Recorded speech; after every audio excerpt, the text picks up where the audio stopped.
Assalamualaikum warahmatullahi wabarakatuh. Kembali lagi di BMM Podcast bersama saya Lutfian Fikri. Sebelum kita mulai, jangan lupa ya sahabat BMM untuk like, subscribe, dan juga komen kira-kira mau ngebahas podcast apa lagi untuk video selanjutnya. Nah sahabat BMM, kan kita beberapa hari lalu tuh udah merayakan atau memeriahkan perayaan Dirgahayu Republik Indonesia yang ke-76. Indonesia tangguh, Indonesia tumbuh jaya. Asik. Nah, kita nih sebagai anak bangsa di sini tuh harus menjaga kemerdekaan tersebut mulai dari hal kecil. Salah satunya nih terkait dengan menjaga lingkungan hidup kita. Loh, kok menjaga lingkungan hidup kita dengan menjaga kemerdekaan bisa ada sangkut pautnya sih? Nah, untuk menjawab terkait hal ini, kita udah kedatangan narasumber. Beliau ini adalah sosok orang yang inspiratif dan juga menjadi panutan dan udah concern dalam bidang lingkungan. Nah, Assalamualaikum Pak Darga Sultan. Waalaikumsalam. Gimana kabarnya Pak Darga hari ini? Alhamdulillah baik kan. Alhamdulillah ya. Nah, Pak Darga ini adalah direktur dan juga ketua dari komunitas Bank Sampah Barokah ya Mas? Benar. Nah, Mas mau tanya nih terkait dengan bank sampah itu sendiri, kira-kira apa sih Mas? Ya, makasih Kang.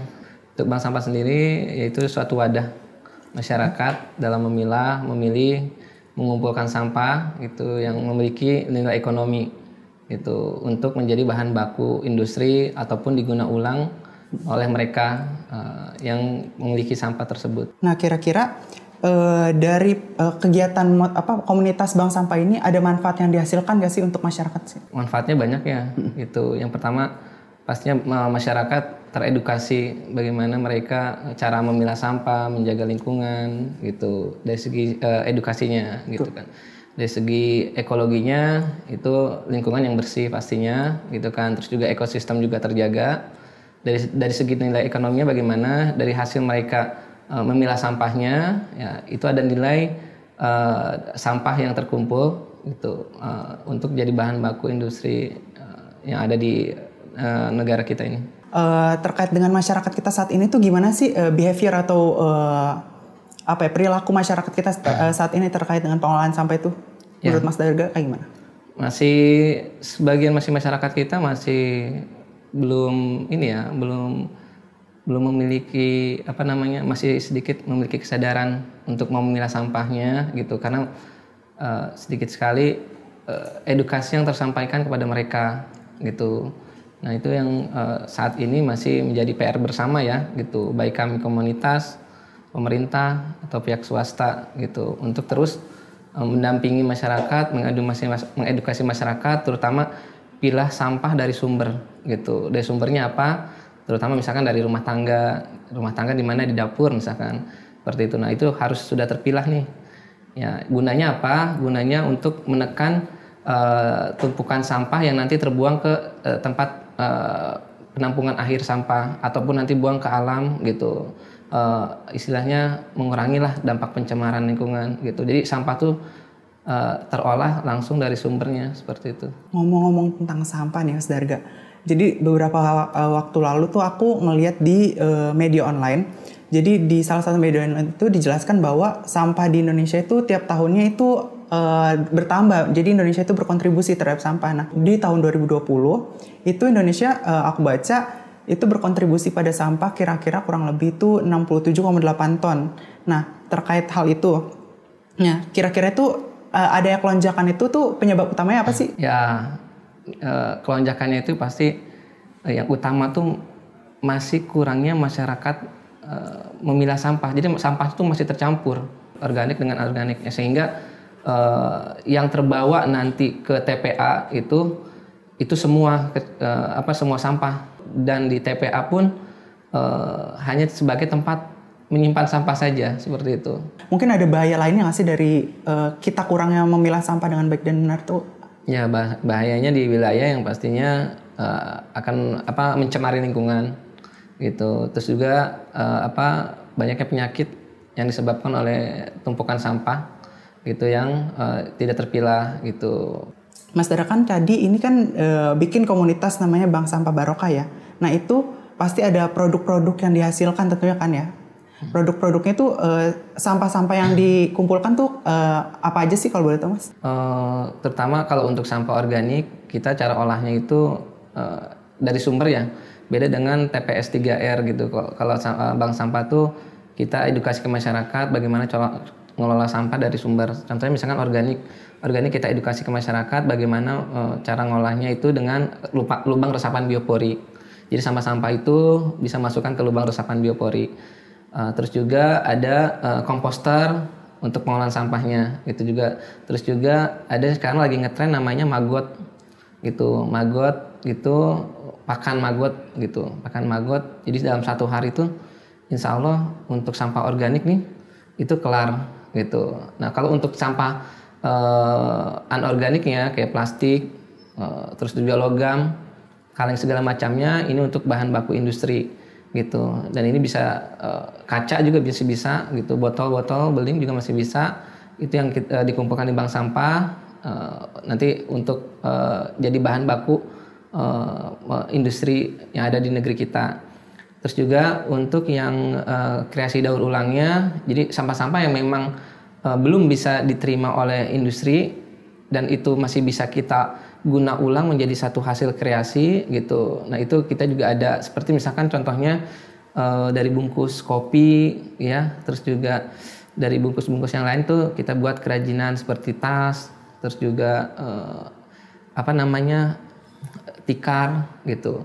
Kalau untuk bahan-bahan kaos seperti ini, kaos-kaos bekas itu kita buat kalau di kota kami itu kekeset ya, terus juga cempal tuh apa ya yang buat ini nahan panas lah kalau kita mau ngangkat sesuatu gitu. Nah itu jadi produk-produknya sebenarnya di bank sampah tuh bisa masuk kemana aja ya gitu. Jadi selain masuk ke dunia industri kita bisa masuk juga ke dinas pariwisata, perdagangan, pertanian, hasil produk dari bank sampah nih gitu. Manfaatnya banyak sih seperti itu.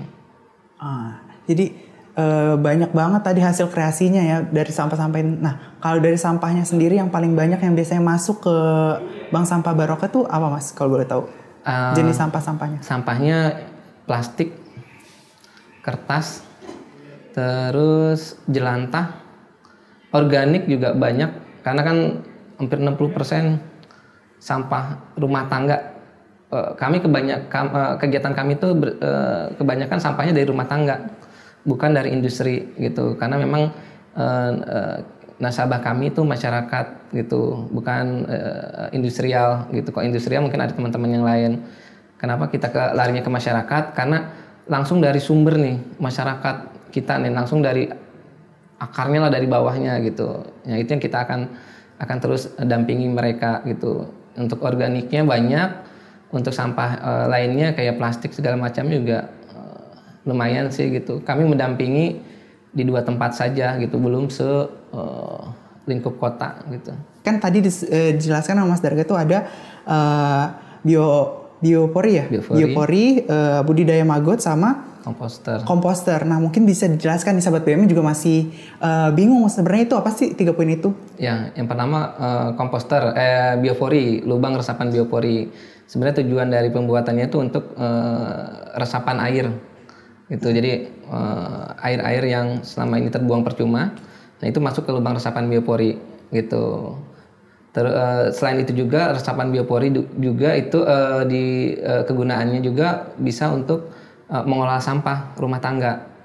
Nah, lubang resapan biopori ini sejenis lubang yang dalamnya itu sekitar 100 cm gitu, atau 1 meter bahasanya gitu kedalamannya. Terus untuk diameter lubangnya itu sekitar 10 sampai 20 cm gitu.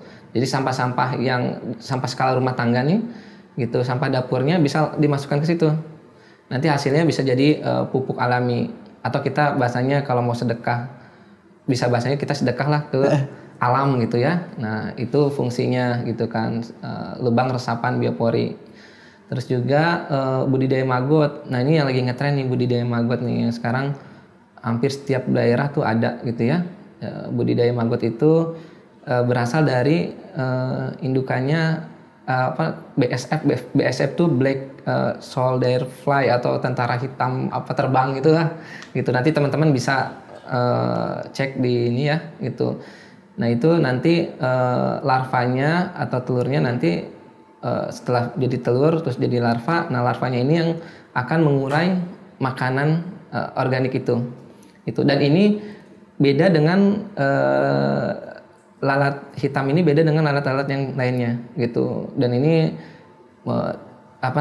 bersih gitu ya untuk hasilnya gitu. Beda. Kalau bahasanya maggot tuh bahasa ngetrennya. Kalau bahasa orang ini mah bilatung gitu. Tahu bilatung? Bilatung ya? Bilatung. Apa ya bahasa Indonesia? Bilatung. Nah, ya, bilatung. Nah, maggot itu bilatung, tapi bilatungnya ini bukan bilatung yang ada di tempat sampah-sampah, itu bukan gitu. Dan mereka tidak memakan makanan yang memang di tempat-tempat yang kotor gitu. Jadi untuk sampah organik rumah tangga itu bisa diolah oleh maggot tersebut. Dan hasilnya itu Masya Allah ya, cepat sekali gitu. Jadi satu hari 100 kilo tuh sampah selesai oleh maggot itu. Nah hasilnya juga lebih dalam segi ekonomi lebih menggiurkan. Karena apa? Dari maggotnya juga bisa ada harganya. Terus dari hasil penguraian sampah dia, kasgotnya juga ada gitu.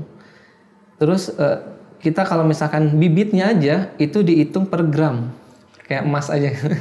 Per gramnya itu mungkin bibit paling mahal kali ya gitu, 5 sampai 10 ribu per gram gitu. Untuk sampah organik insya Allah kelar dengan maggot. Terus untuk komposter ya sejenis drum gitu. Jadi sampah-sampah itu bisa masukin ke drum, nanti bisa diolah juga dengan bahan fermentasi lainnya gitu. Oh, nah tuh.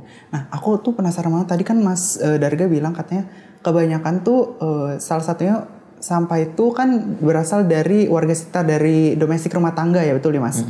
Nah, itu kira-kira kan nanti sampah yang masuk tuh kan dikirimin ke Mas Darga ke Bank Sampah Barokah kan? Nah, itu nanti dijualin ke lingkungan sekitar kah atau udah keluar gitu Mas? Kalau terkait dengan penjualan sampah-sampah itu sendiri. Ya, kalau untuk penjualan sampah pastinya kita kebutuhannya untuk bahan baku industri ya gitu. Jadi nggak sembarang mitra gitu kita buang sampah, buang hasil dari pengumpulan sampah dari masyarakat. Yang pasti sampah tuh harus ujungnya tuh ke industri untuk jadi bahan baku gitu. Dan ada istilahnya ada MOU juga ke kami, karena masyarakat juga agak kritis ya gitu kan. Ini sampah yang kita hasilkan ini larinya kemana dan untuk apa? Contoh misalkan kayak jelantah dikumpulkan dari masyarakat khawatir jelantah ini disalahgunakan, dijernihkan, ya kan? Terus dijual lagi gitu. Nah itu yang kita akan edukasi ke masyarakat gitu kan, bahwa jelantah tersebut yang pasti untuk kesehatan tidak baik Bu, bisa kolesterol, jantung segala macam. Dibuang ke alam juga merusak alam. Lebih baik dikumpulkan di kami di bank sampah. Hasilnya pengumpulan ada nilainya Bu, sekian rupiah buat Ibu gitu, karena sudah menjaga lingkungan ini gitu kan. Nah terus jelantahnya kemana? Jelantahnya akan dibawa ke pihak pabrikan yang memang bertanggung jawab untuk hal ini. Nah dasarnya apa? Kita ada MOU Bu gitu. MOU dan nota kesepahaman antara pihak pabrikan dengan kami. Salah satunya apa? Bahwa ibu yang mengumpulkan ini tidak bertanggung jawab jika disalahgunakan gitu. Khawatir disalahgunakan kan mereka juga kena gitu.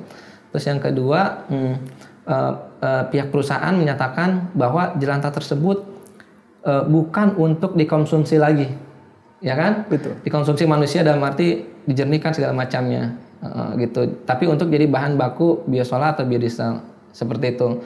Nah termasuk jenis-jenis sampah lainnya, gitu.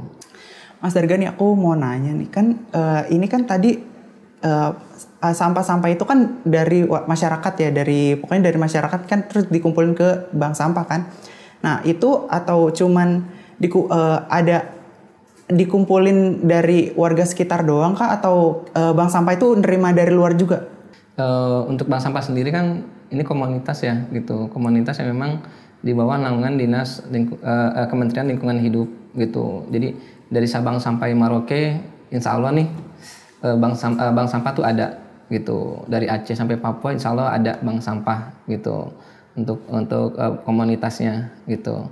Nah untuk bank sampah sendiri alur-alurnya gitu ya untuk masyarakat nih kalau misalkan memang mau membentuk bank sampah di wilayah gitu, di wilayah masing-masing. Yang pertama pastinya adanya sosialisasi terlebih dahulu gitu.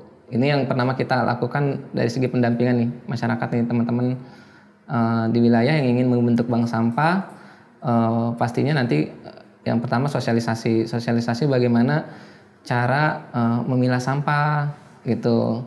Terus menggunakan ulang sampah dan segala macamnya. Nah, setelah adanya sosialisasi ke masyarakat atau tokoh agama segala macamnya di sana, ya. Yang kedua itu dibentuk kepengurusan.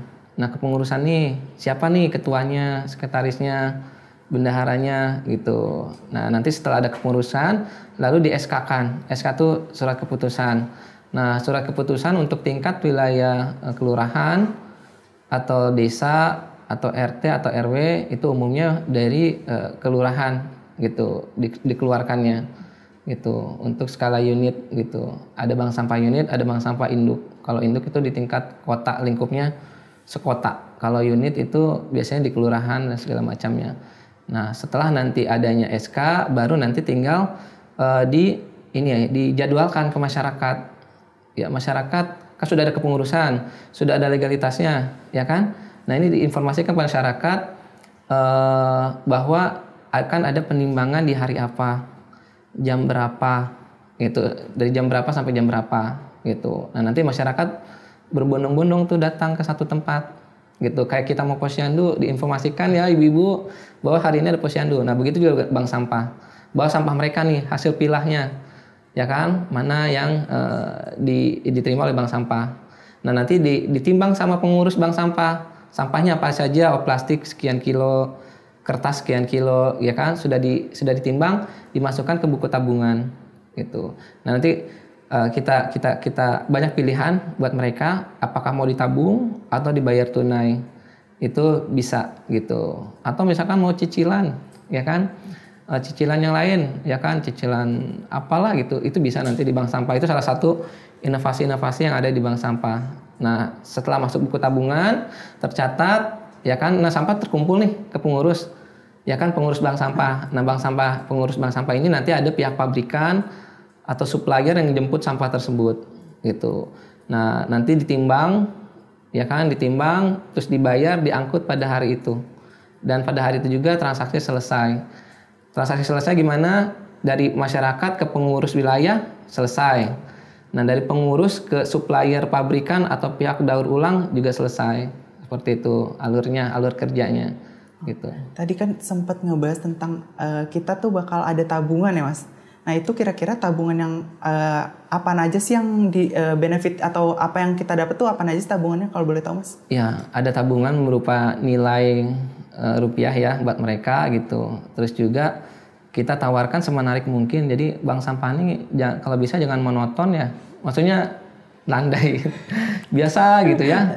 Tapi kita harus ada inovasi buat masyarakat gitu. Kalau bagi kami gimana caranya masyarakat tuh intinya tertarik dulu deh di bank sampah.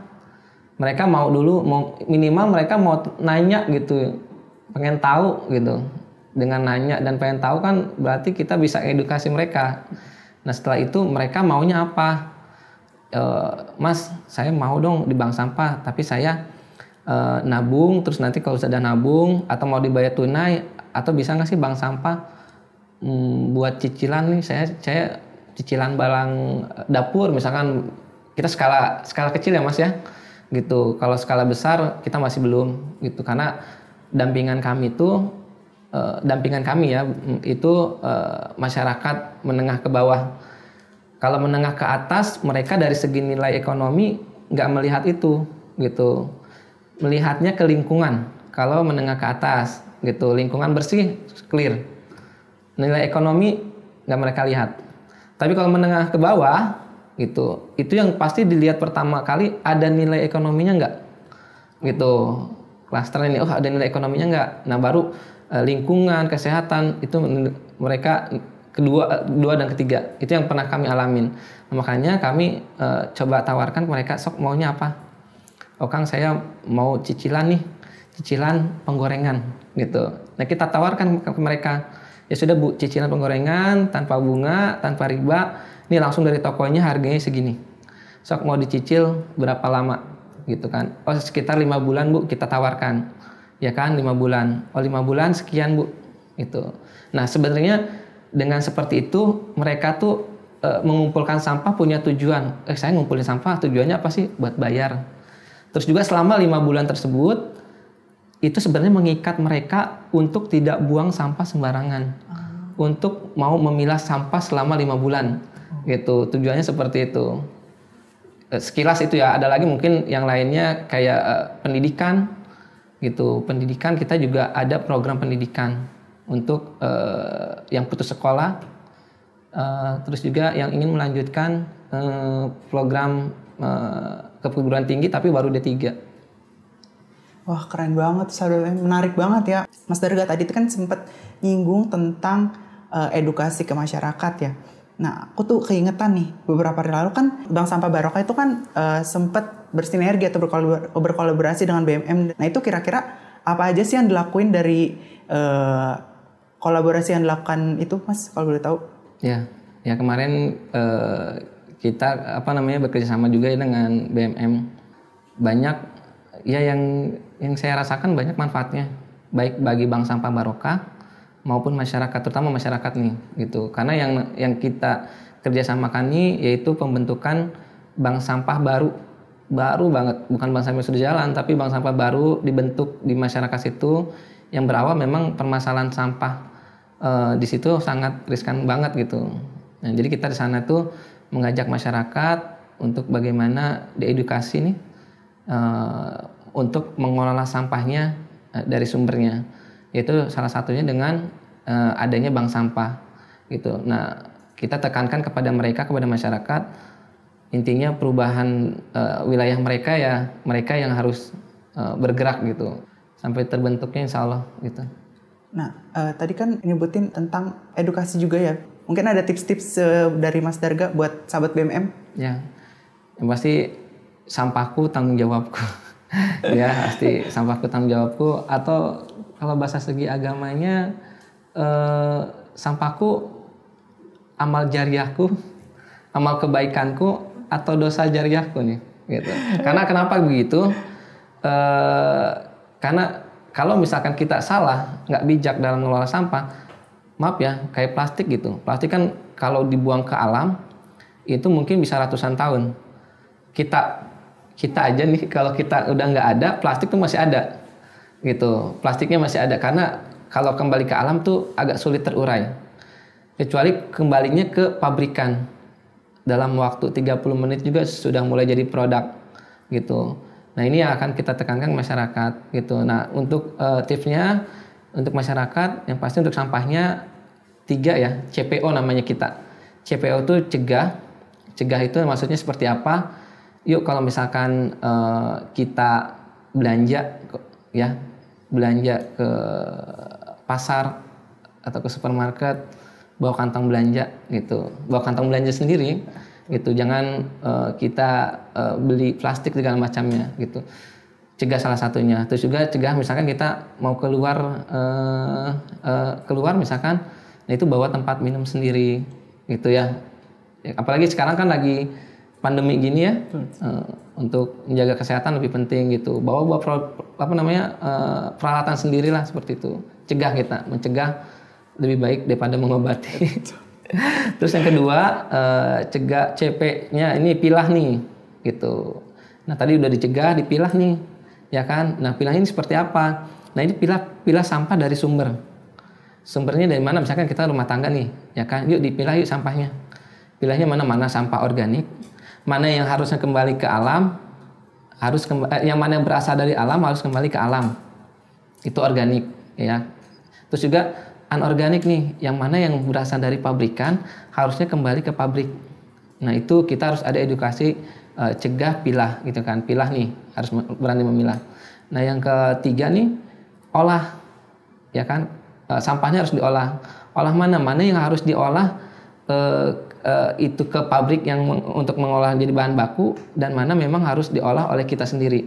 Contoh misalkan untuk organik nih, ya kan, sampah yang sayur segala macam ya, atau dari alam kembali ke alam. Nah ini kita olah gitu. Dan yang pabrikan, biar pabrikan yang olah gitu. Jadi cegah, pilah, dan olah dari sumbernya gitu. Nah kalau misalkan 3 ini kita sudah teredukasi, insya Allah sampah yang terbuang ke alam berkurang. Ke alam ini sebagian masyarakat kita masih buang ke sungai atau ke tempat yang lainnya lah, ini ke alam, atau ke TPA ya kan, ke TPA akhir, ini akan berkurang seperti itu. Nah, Sahabat BMM, jadi aku mau mau ngasih benang merahnya nih. Jadi kita harus tanamin dari diri kita tuh sebenarnya pemilihan sampah yang baik yang benar tuh penting banget, karena kalau nggak dari diri kita sendiri, siapa lagi? Nah, makanya dari sekarang tanamin ke diri kita untuk mengelola sampah dengan baik dan bijak, supaya kita bisa menghasilkan, selain manfaat untuk diri kita, nah manfaat yang dihasilkan juga untuk lingkungan hidup kita loh. Nah, sebelum aku akhiri nih, aku mau ngingetin lagi ke Sahabat BMM, jangan lupa ya untuk like, subscribe, dan juga komen kira-kira mau ngebahas podcast tentang apa lagi untuk video selanjutnya. Dan jangan lupa, aku mau ngingetin juga nih, gak kalah pentingnya, jangan lupa nyalain notifikasi supaya kalian gak ketinggalan video-video terbaru dari kita. Akhir kata, jangan lupa ya Sahabat BMM untuk jaga kesehatan dan juga jaga lingkungan kita. Nah, mumpung masih bau-bau nih 17 Agustus nih, yang mana identik dengan menjaga kemerdekaan. Nah, menjaga lingkungan itu dan menjaga kesehatan kita, sama aja kita menjaga kemerdekaan kita loh. Nah, kami pamit undur diri. Sampai bertemu di BMN Podcast selanjutnya. Wassalamualaikum warahmatullahi wabarakatuh.